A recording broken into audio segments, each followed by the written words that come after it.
E allora buongiorno, buongiorno. Un acceleratore digitale per migliorare i servizi al cittadino. MyPA, uno strumento che semplifica il dialogo tra enti locali e cittadino. Questo è il titolo di questo appuntamento, dell'appuntamento di questa mattina. Siete oltre 100 sindaci e amministratori connessi, un appuntamento lanciato da Regione del Veneto con Agenda Digitale del Veneto e la collaborazione di ANCI Veneto. Grazie a tutti voi, 60 minuti per conoscere meglio la grande offerta di valore che MyPA rappresenta per i comuni e per gli enti locali veneti. Siamo qui questa mattina con Barbara Gasperini, giornalista specializzata in innovazione. Buongiorno Barbara. Buongiorno, buongiorno a tutti, grazie per l'invito. Buongiorno, buongiorno a tutti i sindaci collegati e anche agli altri relatori. E ancora con Luca De Pietro, direttore dell'unità organizzativa Strategia ICT e Agenda Digitale della Regione del Veneto. Buongiorno Luca. Ciao Domenico e buongiorno a tutti. Con il direttore della direzione ICT e Agenda Digitale della Regione Veneto, Idelfo Borgo. Buongiorno. Buongiorno Domenico e buongiorno a tutti i presenti. E con Antonino Mola, responsabile sviluppo comunità e nuovi servizi Regione del Veneto. Buongiorno Antonino. Buongiorno Domenico, buongiorno a tutti e bentrovati. E allora, cominciamo. Vedo che state continuando a connettervi, quindi ancora qualche secondo e entriamo ufficialmente nel vivo di questo appuntamento che si apre con l'intervento del vicepresidente Gianluca Forcolin. Purtroppo il vicepresidente che, come sapete, ha la delega alla PA digitale in regione, è stato convocato d'urgenza in Consiglio regionale. È in atto una votazione per la parifica di bilancio e doveva quindi presentare una relazione, ma è riuscito pochi minuti fa a registrare un intervento con i contenuti che avrebbe portato a questo tavolo, e allora invito la regia a mandare in onda l'intervento del vicepresidente Forcolini. Sì, buongiorno a tutti, spiace oggi non essere presente con voi in diretta, ma i lavori del Consiglio purtroppo mi impongono la presenza in aula, e quindi una buona giornata e buon lavoro veramente a tutti voi. Un grazie particolare ad ANCI e all'amico presidente il sindaco Mario Conte, ma a tutti gli amministratori oggi collegati, perché si parla ovviamente di agenda digitale, si parla di MyPortal 3, si parla di Pago PA, e quindi si parla di temi assolutamente importanti nell'innovazione tecnologica appunto dei nostri comuni e nell'aspetto digitale, nella crescita che vogliamo dare ai nostri territori. Un ringraziamento particolare anche alla mia struttura ICT, dal dottor Idelfo Borgo al dottor Luca De Pietro, ma a tutta la struttura per l'importante lavoro che si sta cercando di compiere appunto assieme ai territori.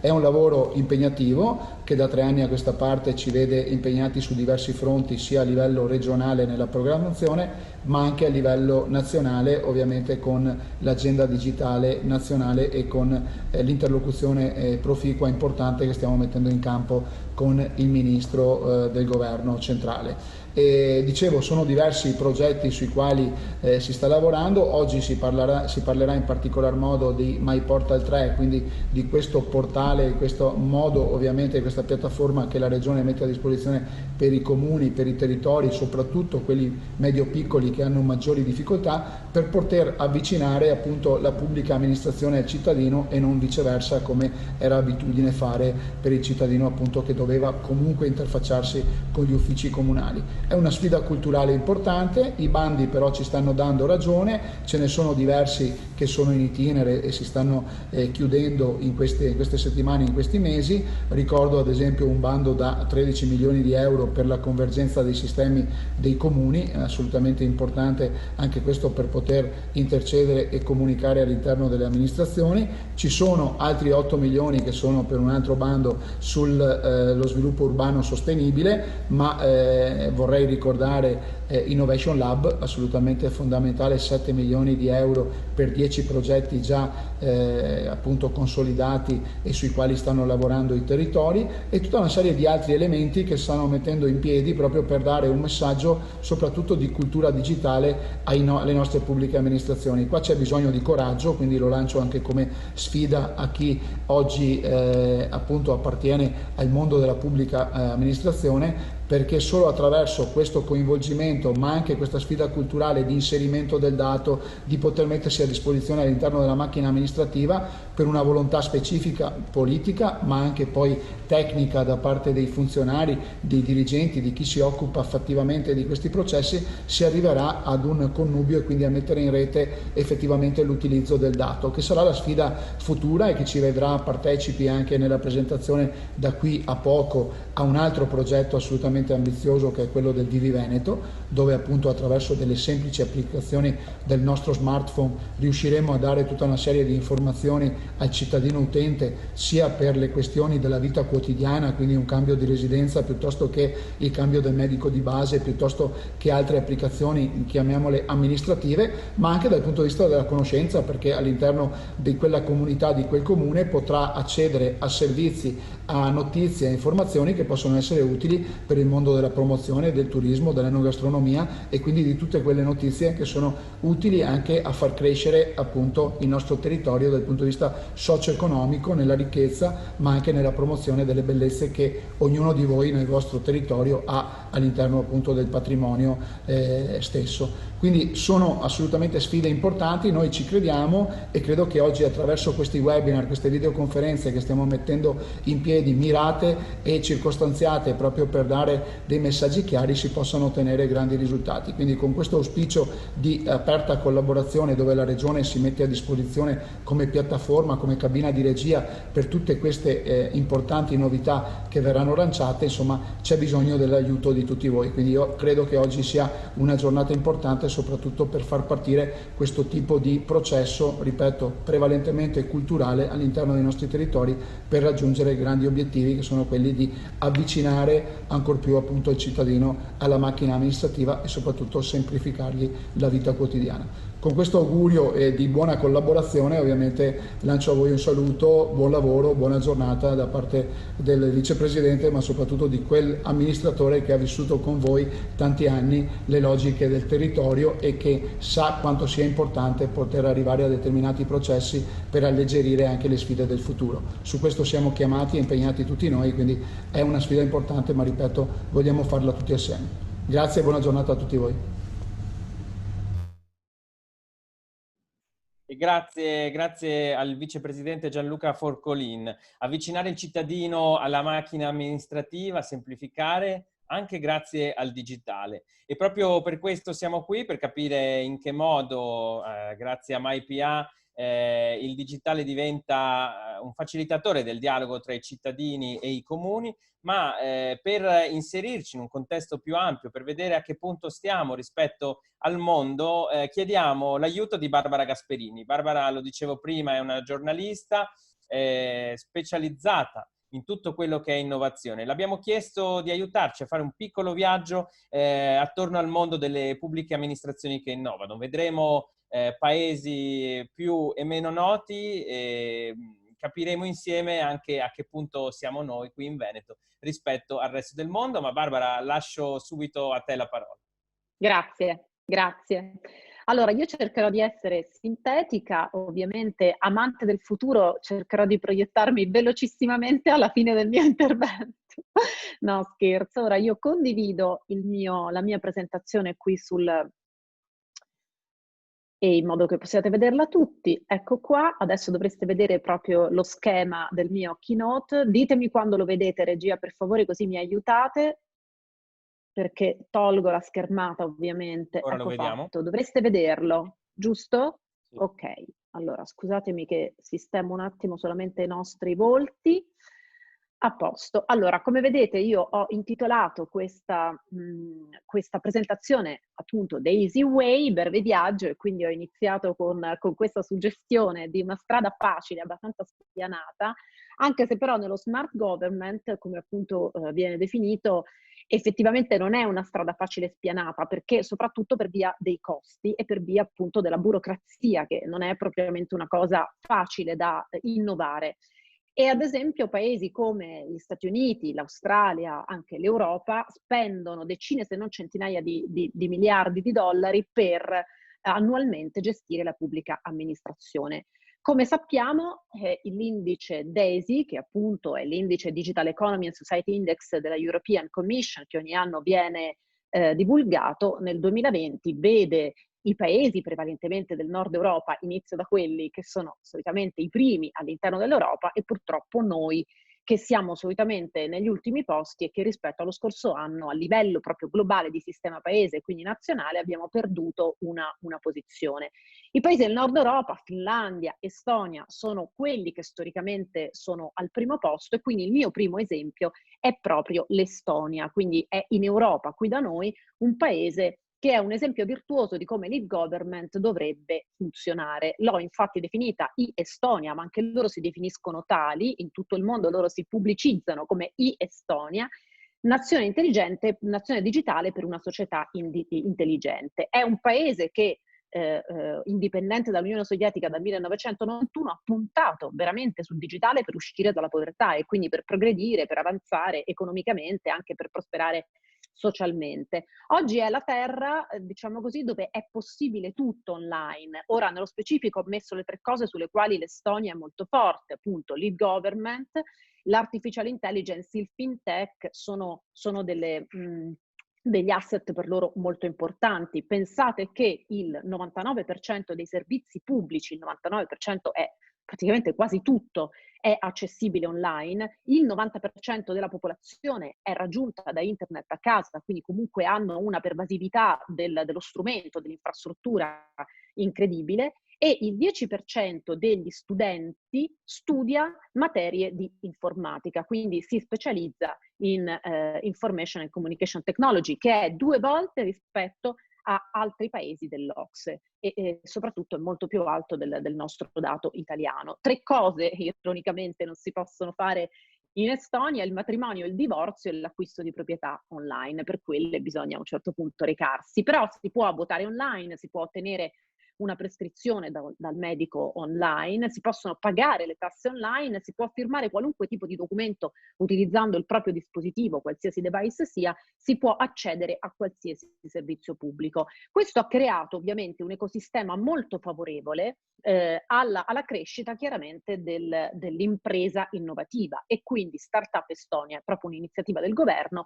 per potenziare l'ecosistema delle startup. Come vedete, io ho preso una frase, una suggestione di Marika Tru, la responsabile di Startup Estonia, che dice: la diversità è un importante pilastro alla base di un ecosistema startup vibrante e sostenibile. Per diversità non guardiamo solo la parità di genere, ma la diversità in termini di background socio-economico, cultura e religione, ma anche livelli di istruzione. E allora pensate che il 20 startup, solo 20 startup nel 2019 hanno rappresentato il 61% dei nuovi posti di lavoro nel settore. Quindi chiaramente le startup in Estonia danno molto lavoro a livello nel settore chiaramente dell'innovazione ai nuovi giovani, ma loro hanno, diciamo così, una particolare attenzione sulla percentuale di migranti qualificati che assumono all'interno delle start-up. Infatti il 13% sono dipendenti che proviene da paesi extra UE ma qualificati.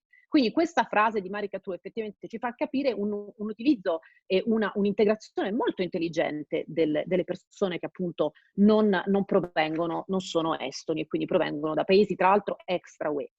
Un'altra delle attività che la e-Estonia, nelle quali la e-Estonia è brillantemente, diciamo, porta avanti con successo, è la e-Residency, la Digital Identity. La e-Residency in Estonia è un'identità digitale rilasciata direttamente dalla PA attraverso un programma di residenza elettronica che consente a chiunque in tutto il mondo di autentificare e firmare digitalmente i documenti, aprire un conto bancario, studiare, quindi si può anche studiare a distanza, programmi ovviamente di studio in Estonia, e creare un'impresa. Cioè questo è un progetto che è aperto a chi non solo non è estone, ma proprio non è neanche europeo. Quindi tutte le persone al di fuori dell'Europa possono costituire una società su internet e ottenere un accesso al mercato interno europeo.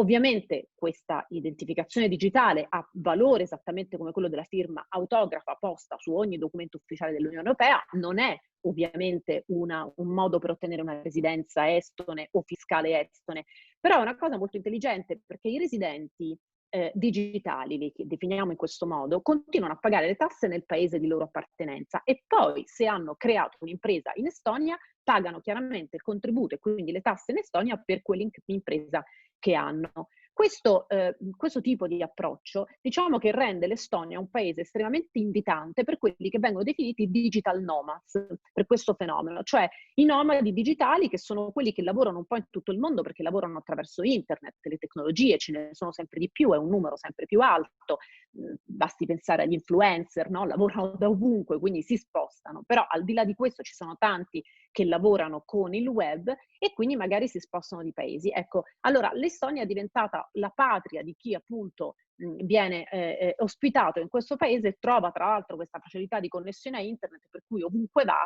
nelle caffetterie, nelle biblioteche pubbliche, si può tranquillamente connettere e lavorare per settimane. Allora, un altro esempio sul quale scorrerò molto velocemente, perché è un esempio che riguarda particolarmente l'health, è sempre ovviamente a gestione governativa.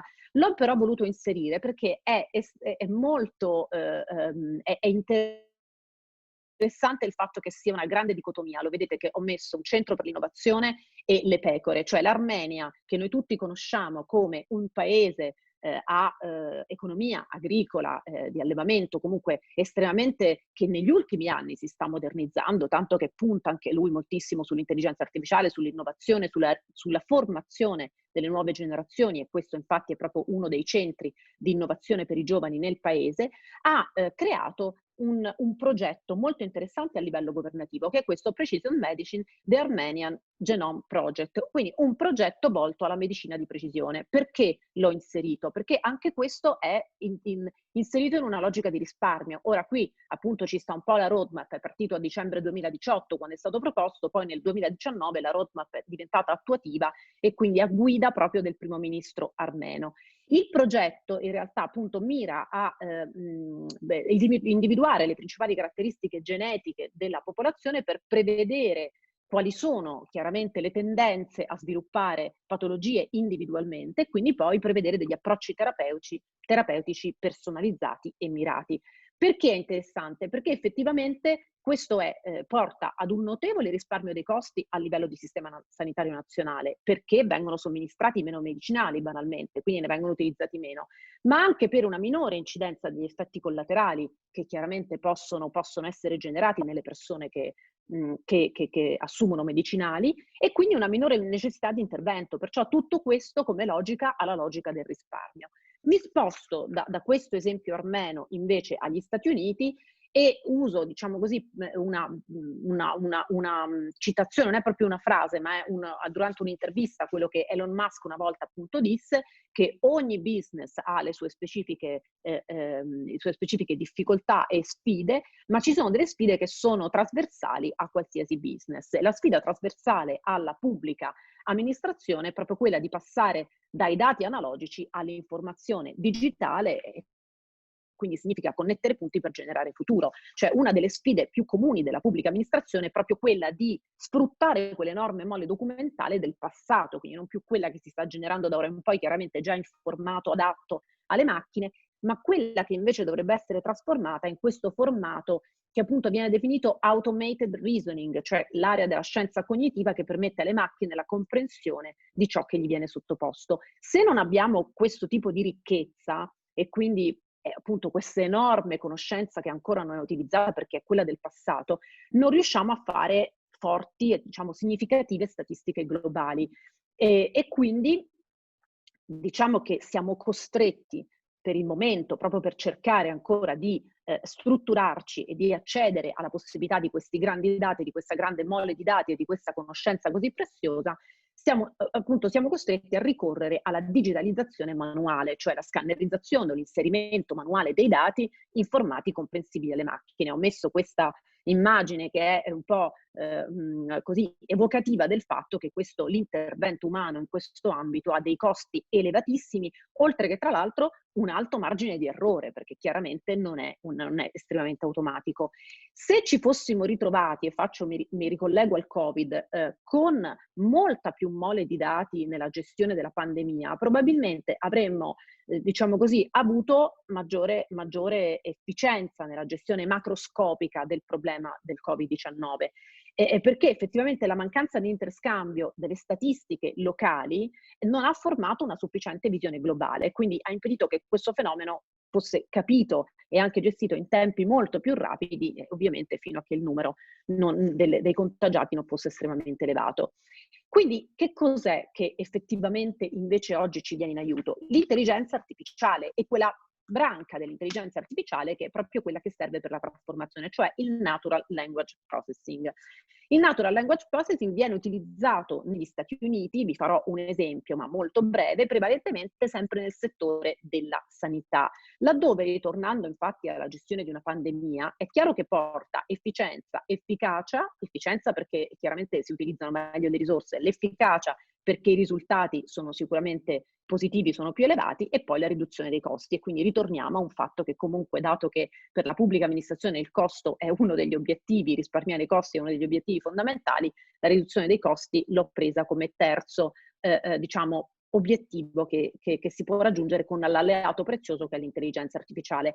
All'MIT, e quindi hanno fatto questa ricerca, il gruppo di Regina Barzilai, nel 2019, è stato un progetto sperimentale perché questa tecnologia, cioè del Natural Language Processing, è riuscita in poche ore, con l'inserimento di questi dati in modalità appunto avanzata, a esaminare e comprendere 160.000 cartelle cliniche di 90.000 pazienti con un'accuratezza del 96%. Quindi è un risultato che, se vale per la sanità, può ovviamente valere per tutti gli altri ambiti. Ecco che infatti il Congresso americano ci ha pensato ovviamente e ha deciso di trasformare dal 2020 in poi, quindi stanno iniziando a fare questo tipo di processo, 16 milioni di documenti. Pensate, 16 milioni di documenti, io appunto l'ho definita, diciamo così, la più grande diciamo, mappa di conoscenza del mondo. Tra questi 16 milioni di documenti che appartengono ad un'epoca tra il 1789 e il 1963 c'è di tutto, video, fotografie, video ovviamente per i video dell'epoca che ci potevano essere del Novecento, però anche fotografie, illustrazioni, mappe, addirittura anche fumetti, pubblicità, tutto ciò che veramente appartiene a quell'epoca.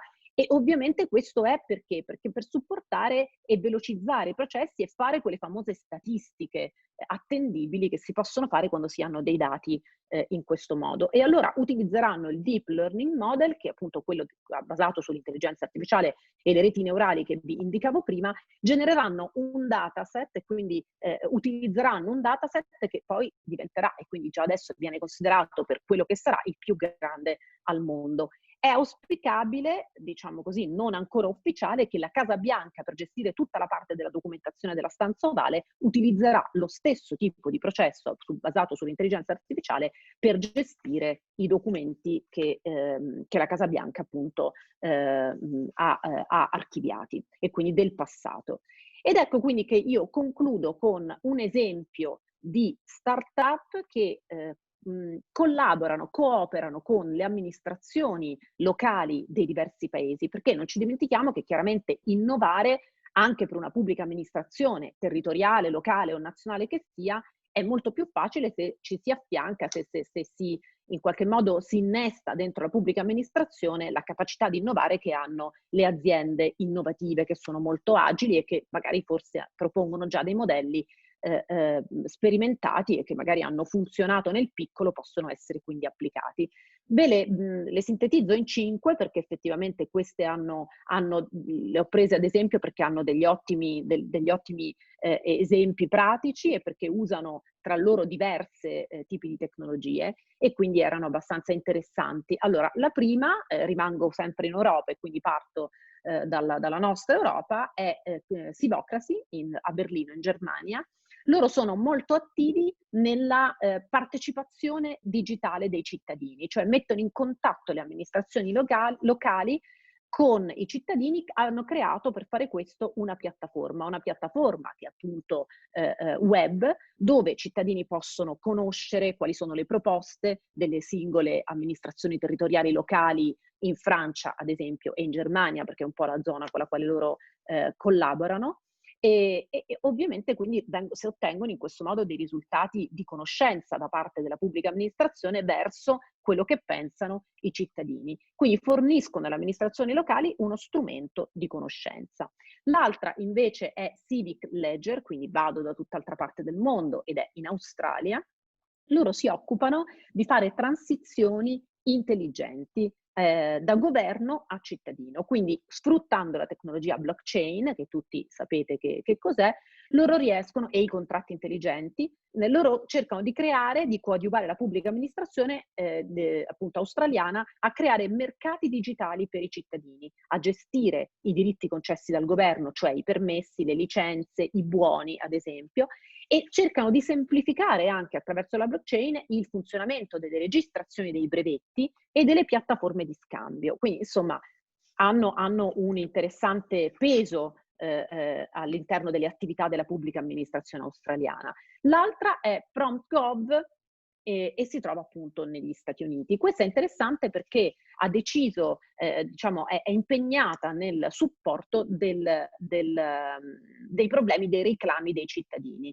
Ovviamente reclami dei cittadini che possono essere per cose quotidiane come gli incidenti stradali, le chiamate di emergenza. Loro utilizzano un software di assistenza civica basato su cloud e su intelligenza artificiale per segnalare problemi, ad esempio, del servizio pubblico attraverso le app, i social media e un SMS dedicato al cittadino che quindi gli arriva sul suo smartphone.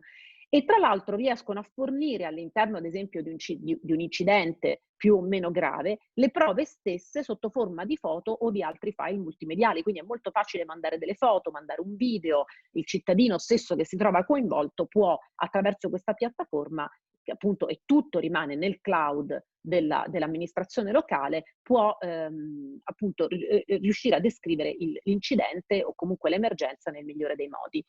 I reclami vengono visualizzati su una mappa, sia al cittadino che quindi si trova coinvolto, ma anche per l'operatore, e con l'intelligenza artificiale gestiscono invece le richieste, quindi smistano, perché l'intelligenza artificiale riesce a identificare quelli che sono magari delle chiamate di emergenza o degli incidenti duplicati, magari ci sono state più chiamate, e poi assegna automaticamente le priorità in base ai fattori come l'ubicazione, l'ambito del reclamo e la disponibilità personale del personale appunto di intervenire. Un'altra interessante realtà, salto quindi in Russia, si chiama Polis, e sappiamo tutti che il sistema di voto online è estremamente, diciamo così, interessante per espandere la base elettorale, ma nel senso di coinvolgere maggiormente i cittadini nei processi, ad esempio, decisionali riguardanti eventuali nuove politiche. Quindi potrebbe essere molto utile, laddove si lanciano delle proposte, riuscire a coinvolgere il più possibile la popolazione e a farla partecipare, cosa che molto spesso sappiamo a volte cioè molto spesso non capita, e l'affluenza, magari appunto sentiamo ormai quant'è stata l'affluenza. In questo modo l'affluenza sembra essere veramente molto più alta, perché è chiaro che chiunque partecipa tramite web o tramite app, e appunto loro, sempre attraverso la tecnologia blockchain, riescono quindi a gestire, cioè hanno sviluppato un sistema di voto basato proprio su questa tecnologia, che ovviamente riduce significativamente la possibilità di manipolare i risultati per qualsiasi tipo di votazione, perché il voto viene identificato tramite SMS e una smart card particolare che viene attivata per il cittadino. Ovviamente quindi si integra poi nel website e nell'app che viene utilizzata per il voto, e chiaramente col sistema blockchain viene garantita assolutamente la privacy del voto. Ritorno negli Stati Uniti con l'ultimo esempio, che è Swim, la vedete con lo squalo. Questa invece è una startup di IoT per la gestione delle infrastrutture urbane. Come sappiamo, le città intelligenti hanno diverse fonti di dati che vengono continuamente raccolti per le analisi, quindi dalla vendita dei biglietti del trasporto pubblico ai dati fiscali, i rapporti della polizia stessa, ma anche e soprattutto i sensori sulle strade degli edifici, loro sviluppano una piattaforma IoT che trasformano i dati grezzi dei sensori e dei controller delle smart city in una API di streaming in tempo reale. Quindi anche questi diciamo che sono più orientati sulla facilità di vivere all'interno di una città smart. Ecco, questi erano degli esempi che spero appunto utili per capire come le pubbliche amministrazioni di diversi paesi del mondo non assolutamente hanno capito la preziosità delle start-up e della collaborazione di progetti che vengono presentati proprio con loro stesse per implementare nuove soluzioni offerte ai cittadini. Nell'ottica quindi di implementare nuove soluzioni offerte ai cittadini, io chiudo la mia condivisione schermo se riesco.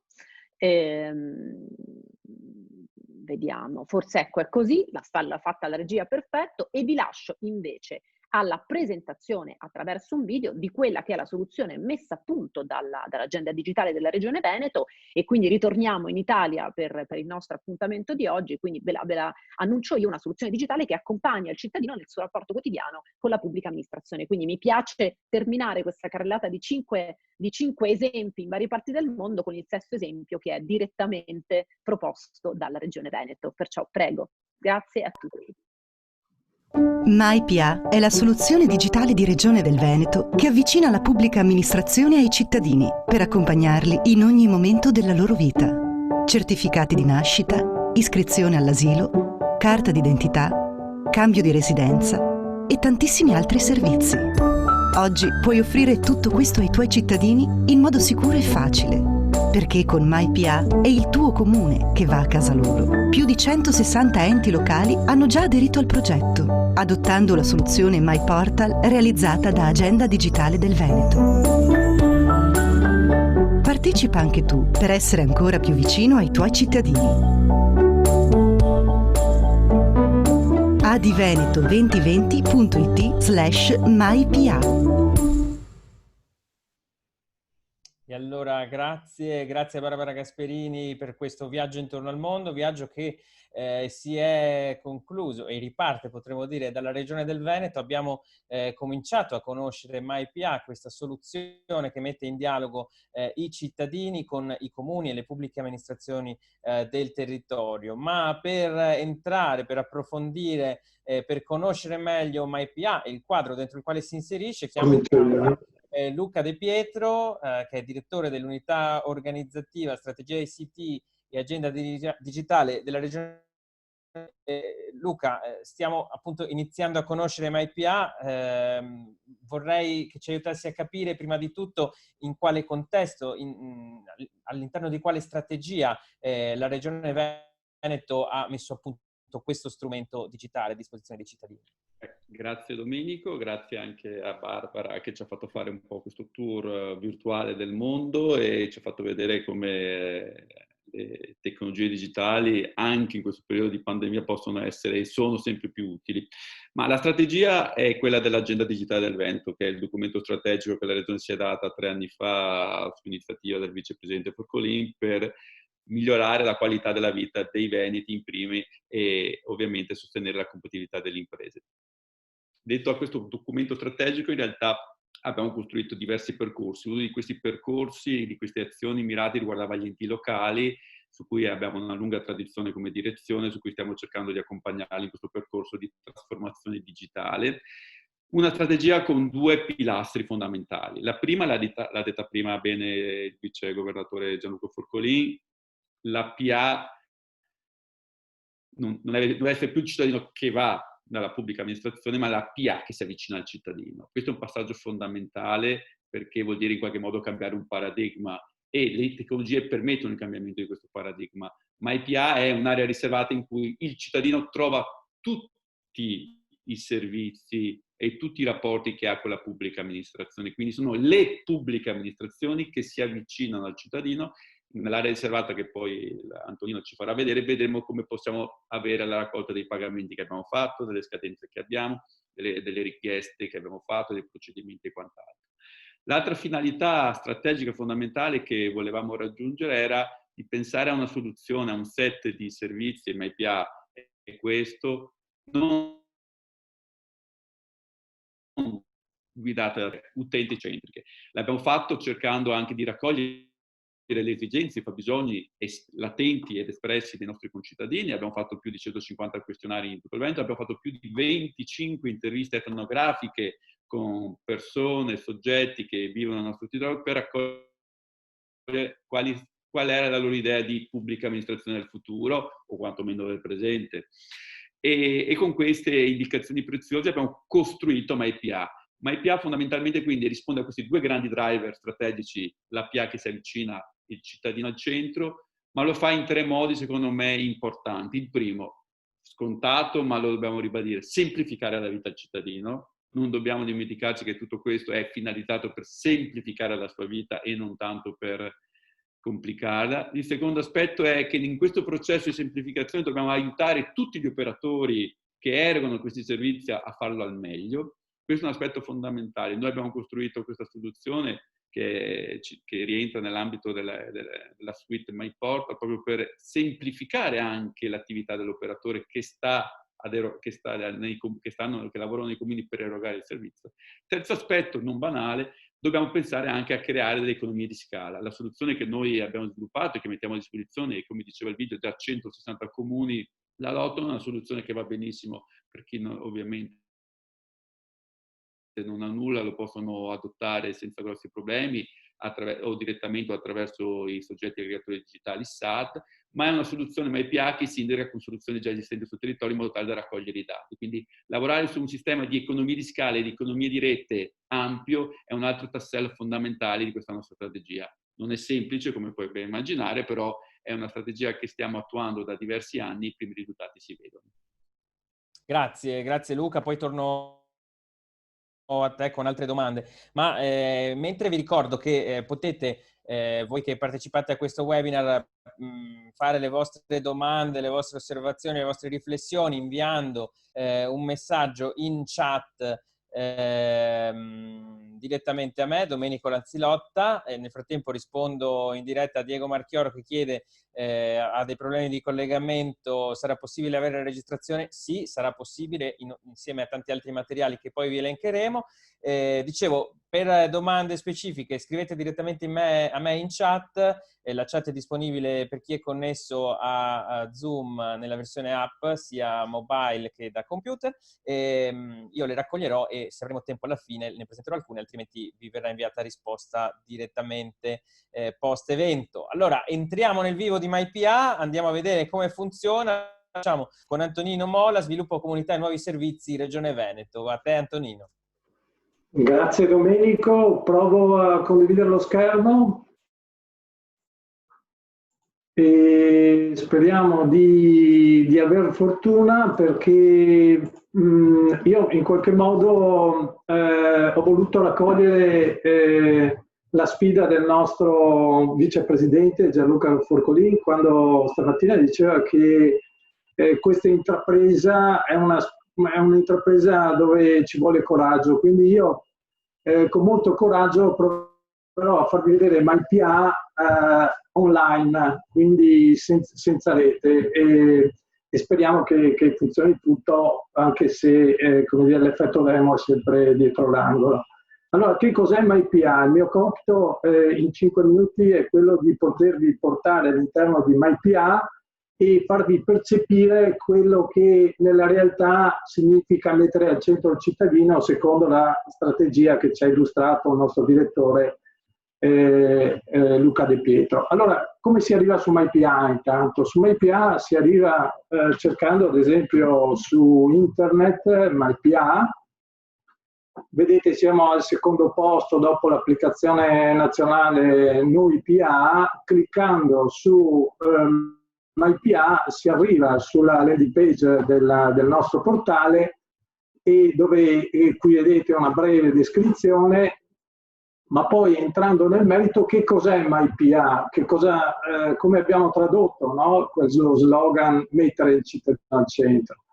L'abbiamo tradotto attraverso questo strumento che in buona sostanza è un motore di ricerca e quindi diamo la possibilità al cittadino che volesse cercare un contenuto all'interno della pubblica amministrazione. La particolarità di questo strumento è che non è un motore generalista come può essere Google, ma è un motore orientato ai contenuti della PA, per cui se io cerco concorso e faccio una ricerca su questo motore, che cosa avrò come risultato? Avrò una ricerca su tutti quei contenuti delle pubbliche amministrazioni, ecco l'effetto demo che si è verificato.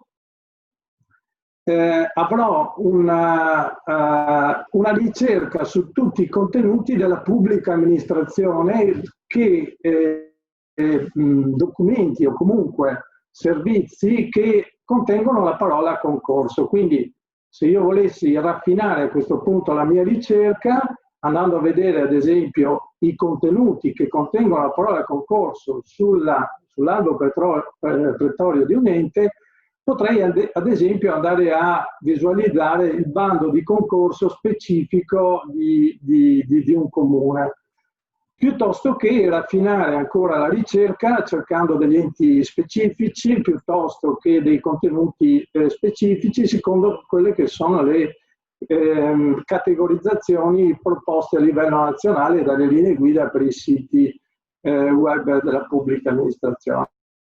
Ma il PA e quindi mettere al centro il cittadino, mettergli a disposizione un motore, una porta d'ingresso su tutti i contenuti e su tutti i servizi della pubblica amministrazione significa anche avere a disposizione quello che si chiama un assistente digitale che possa consentire con l'utilizzo di un linguaggio naturale, di intelligenza artificiale, ancora non ci siamo arrivati, ma su MyPA c'è questo scenario di evoluzione, quindi un assistente digitale capace di accompagnare nella ricerca il cittadino, quindi con una sorta di dialogo che oggi ancora non è, diciamo, non sfrutta ancora l'intelligenza artificiale, ma vorremmo arrivarci presto, quindi dandogli la possibilità di poter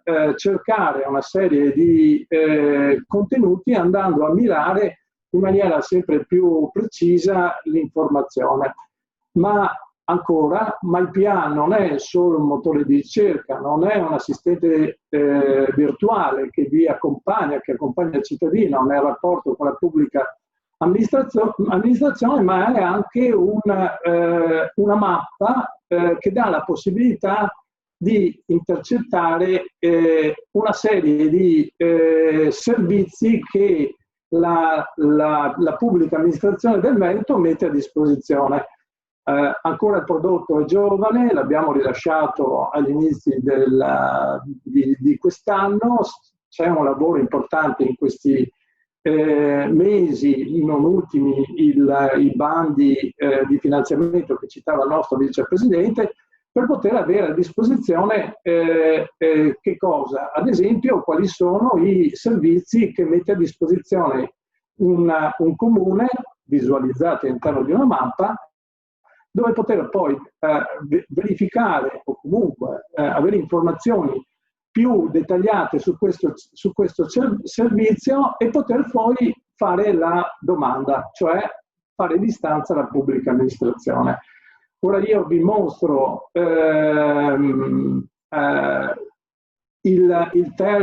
quarto e ultimo più importante contenuto della MyPA, oltre ai motori di ricerca, oltre alle assistenze virtuali, oltre a una ricerca facilitata su una mappa, quello che è l'area personale.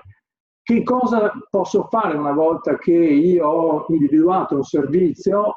È fare una domanda, quindi accedo nella mia area personale, ho già acceduto alla mia area personale, vedete qui il mio utente, vi ho acceduto con Speed. Che cosa posso fare dall'area personale? Posso avere a disposizione una bacheca dove avrò le scadenze che ho impostato, tutte le domande che ho fatto alla pubblica amministrazione. Questo è importante perché vedete qui io ho nel tempo la storia di tutte le iterazioni successive che ho fatto con la pubblica amministrazione, ma ancora ho la possibilità di avere le notifiche che la pubblica amministrazione mi mette a disposizione, e quindi è uno strumento per raggiungere velocemente il cittadino, per avere ad esempio una serie di avvisi con un profilo di impostazioni personali che viene, con il quale si dà la possibilità al cittadino di personalizzare la sua esperienza con la pubblica amministrazione. Ecco, io spero di essere riuscito a darvi, seppur brevemente, una risposta alle tue domande. Grazie. Grazie Antonino, sicuramente sì, direi che la prova del live è superata, e grazie perché ci hai portato su quello che i giapponesi chiamano il Gemba, il luogo dove le cose accadono, quindi ci hai portato dentro la situazione, che è sempre una cosa apprezzabile. E vi confesso una cosa, la prima volta che ho conosciuto Antonino Mola qualche mese fa, mi ha così folgorato con questa sigla che è LED. Che lui dava un po' per scontata, ma che in realtà quando me l'ha raccontata mi ha decisamente molto colpito. Allora Antonino, vorrei che in sintesi, come hai fatto adesso e con la stessa efficacia, ci raccontassi non tanto cosa sono i LED, perché la platea è sicuramente più qualificata di me e probabilmente lo sa già, ma un recap non fa mai male. Ma a che punto siamo con i LED rispetto al progetto MyPA, quali sono i diritti già fruibili, i diritti digitali già fruibili, e quali sono quelli che arriveranno a breve. Grazie Domenico, con il solito coraggio che mi contraddistingue ormai vi faccio vedere ancora una volta il mio schermo e vi do, giusto per un'indicazione, come faccio ad arrivare sui contenuti e per avere un'illustrazione di che cosa sono e di che cos'è che cosa sono i LED. Accedo a un sito che è il sito con il quale noi utilizziamo. Mi piacerebbe accedere al sito, ma non sono stato mai extranet, ecco, ho sbagliato, perdonatemi.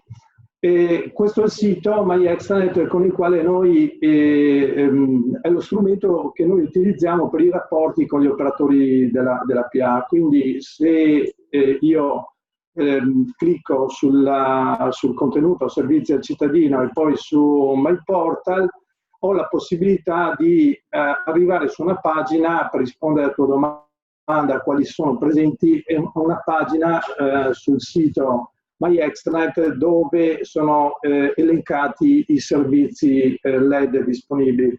Ecco, però permettimi di sottolineare questo concetto, che poi è la traduzione, oltre agli strumenti che abbiamo visto, è la traduzione di mettere al centro il cittadino e di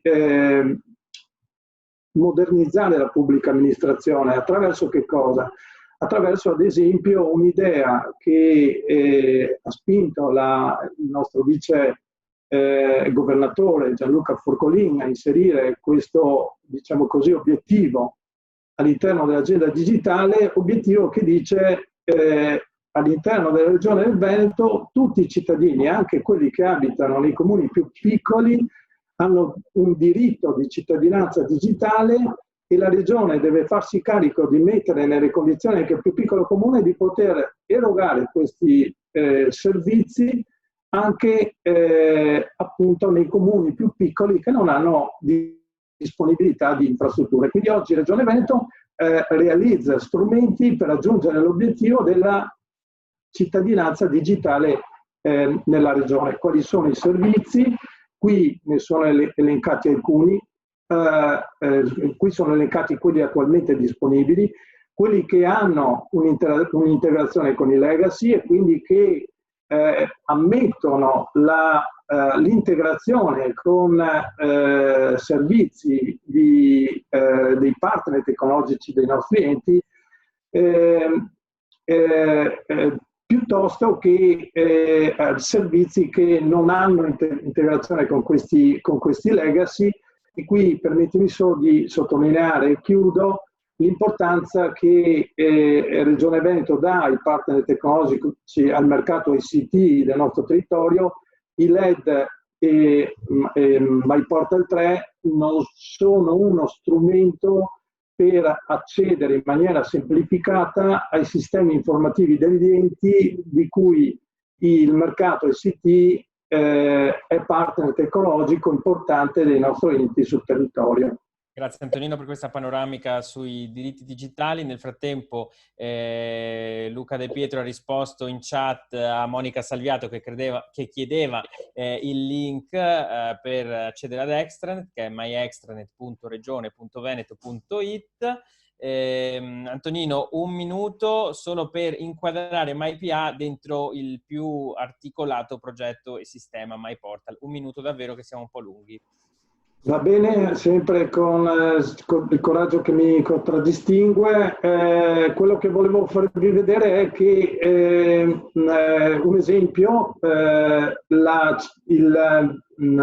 MyPA non è solo il motore di ricerca all'area personale, ma è ad esempio un sito che viene offerto a tutti i comuni del Veneto, dove gli enti possono pubblicare le loro informazioni ed avere un sito coerente con le normative, ma non solo al comune, ma il comune lo può utilizzare ad esempio per realizzare dei siti a sua volta. Ad esempio il comune di San Donà l'ha fatto per i musei civici, quindi non solo un prodotto ma un ambiente di sviluppo che può servire non solo ai comuni, può servire alle case di riposo, può servire ad esempio all'ESU, quindi un ambiente che integra non solo comuni ma il sistema della pubblica amministrazione regionale, ma che non ha solo sistemi di pubblicazione, ma ha anche sistemi per la gestione del back office, sistemi per l'accesso con SPID ai servizi dei cittadini e sistemi ad esempio per consentire ai cittadini di pagare con PagoPA. Quindi più che un prodotto, un ecosistema di prodotti a disposizione del territorio. Grazie mille Antonino per la chiarezza e anche per la sintesi. Luca De Pietro, un sistema quindi, diceva Mola, a servizio dei cittadini e del territorio, una grande strada per la semplificazione del rapporto con le PA, ma semplificare questo rapporto significa anche mettere a disposizione piattaforme abilitanti. Su questo fronte come vi siete mossi? Beh, questo è un fronte articolato su cui stiamo facendo diverse cose. Un'altra piattaforma abilitante, oltre a quella dei servizi che citava Antonino adesso, è quello dei pagamenti.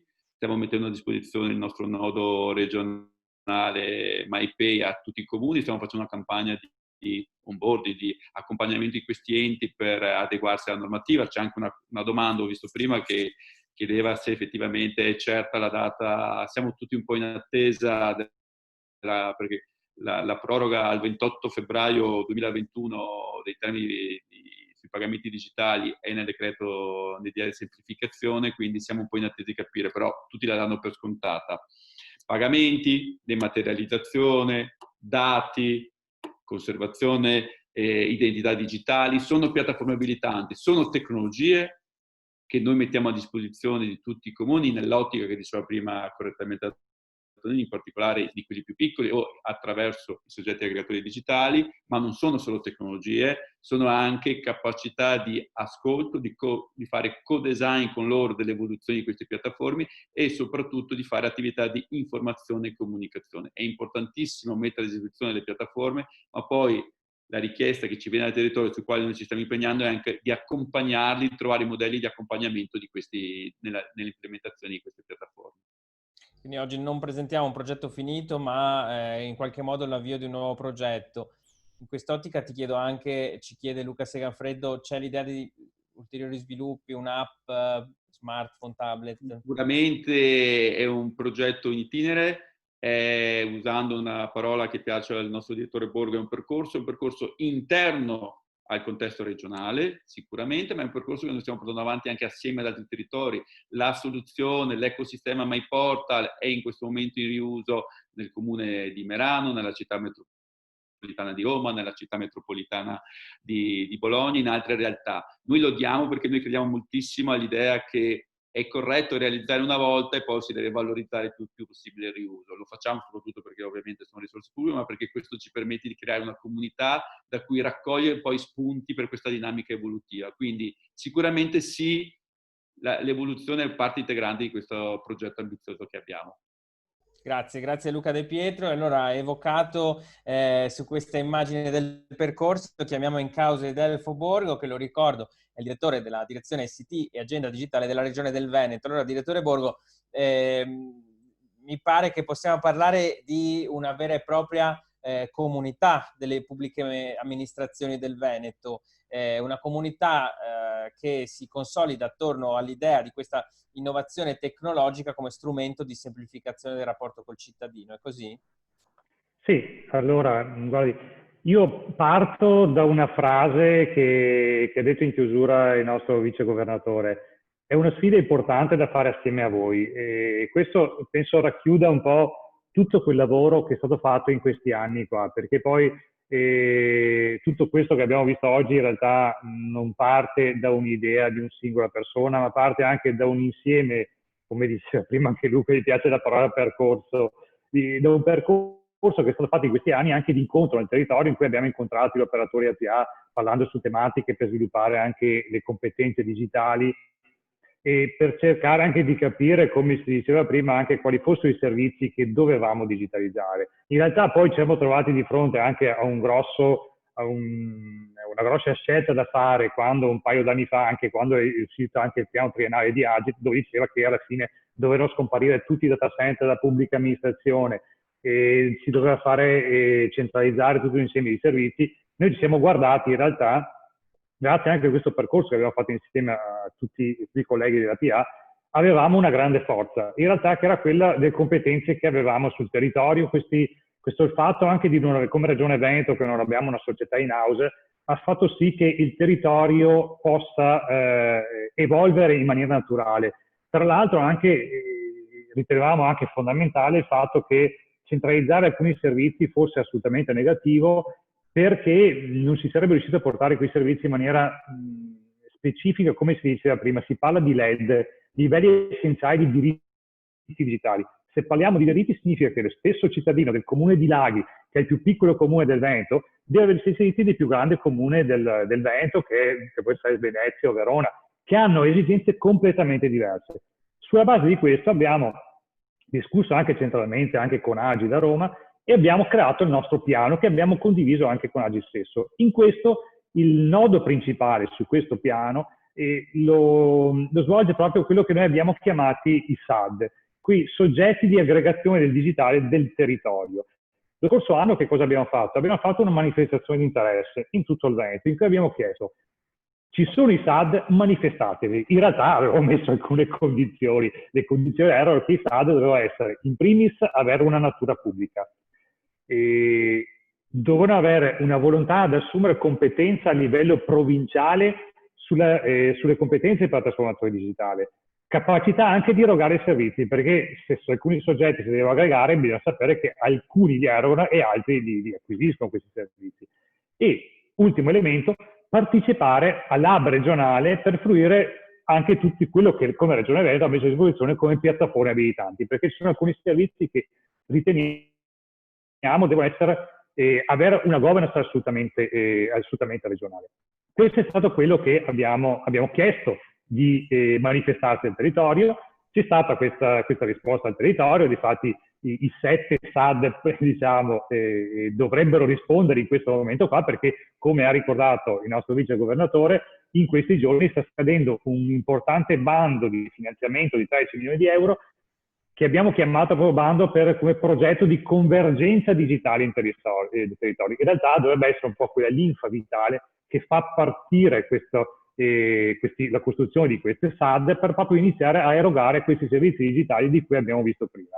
Ecco, questo è un po' il disegno di massima di quello che stiamo lavorando nel territorio. Abbiamo in realtà solamente fatto sfruttare o comunque germogliare quello che già esisteva. Chiudo solamente con un piccolo inciso che in realtà in questi giorni qua, in questi mesi qua che noi abbiamo vissuto, questi mesi drammatici di pandemia, abbiamo capito una cosa importante, che in mezzo a questi drammi, forse uno degli elementi fondamentali che potrebbe creare, diciamo, una parvenza di nuova normalità è che gli strumenti digitali possono giocare un ruolo fondamentale per la PA. Io dico solamente che una delle altre esperienze che abbiamo avuto anche in questi momenti è che se si va da soli difficilmente riusciremo a raggiungere quegli obiettivi finali che stiamo proponendo. L'importante è fare proprio quel gioco di squadra e collaborare in modo come abbiamo descritto anche precedentemente. Questo è un elemento importante che dobbiamo portarci a casa anche di questi mesi. Una chiamata al lavoro di squadra e una chiamata a questo punto al coinvolgimento diretto dei cittadini. Infatti oggi parte anche una campagna, anzi è partita da qualche giorno, nei confronti dei cittadini. I comuni hanno a disposizione una serie di materiali anche personalizzabili. Abbiamo visto uno dei video messi a disposizione dei comuni. Così, direttore? Sì, guarda, proprio oggi partiamo con questa nuova campagna in cui ci siamo resi conto che, mi metto anch'io, noi operatori della PA dobbiamo essere in grado di comunicare. Non siamo dei cattivi comunicatori. Per questo abbiamo deciso anche di creare una sorta di kit di comunicazione da dare un po' anche a tutti i comuni, cioè materiali da mettere a disposizione in modo tale che tutti possano avere in maniera democratica, poter avere questo materiale personalizzabile ovviamente sulle basi delle proprie specificità. E seconda cosa, abbiamo anche deciso nei prossimi giorni anche di avviare proprio anche un webinar specifico, perché oltre chiaramente a illustrare questi materiali tecnici, è importante anche condividere un piano di azioni di comunicazione, perché è fondamentale far vedere sempre di più anche, e proprio in questi giorni qua è fondamentale, far vedere come un gioco di squadra possa raggiungere dei grossi obiettivi che ci stiamo ponendo. Chiarissimo, grazie direttore. Allora, siamo in coda a questo appuntamento. C'è una domanda relativa al bando da 13 milioni di euro di cui parlava poco fa, dove sono disponibili le informazioni. Immagino che lo siano sul portale della Regione. Vedo Luca De Pietro che conferma. Sì, scade domani alle ore 15 perché è uscito il 15 maggio. Sì, quindi c'è stato tempo per aderire. Ricordo che la registrazione integrale di questo evento online, oltre ai materiali di cui parlava il direttore Borgo, sono a vostra disposizione, saranno caricati a breve sull'area direttori, aiutatemi, perché non ricordo come si chiama, area intranet.